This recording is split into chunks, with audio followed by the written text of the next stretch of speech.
بسم الله الرحمن الرحيم.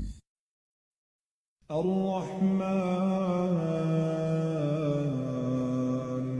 علم القرآن خلق الإنسان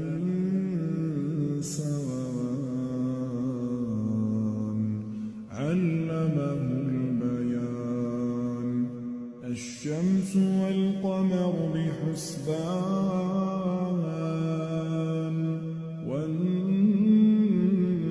والنجم والشجر يسجدان والسماء رفعها ووضع الميزان ألا تطغوا في الميزان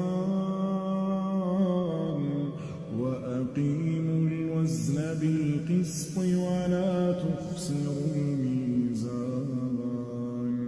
والأرض وضعها للأنام فيها فاكهة والنخل ذات الأكمام والحب ذو العصف والريحان فبأي آلاء ربكما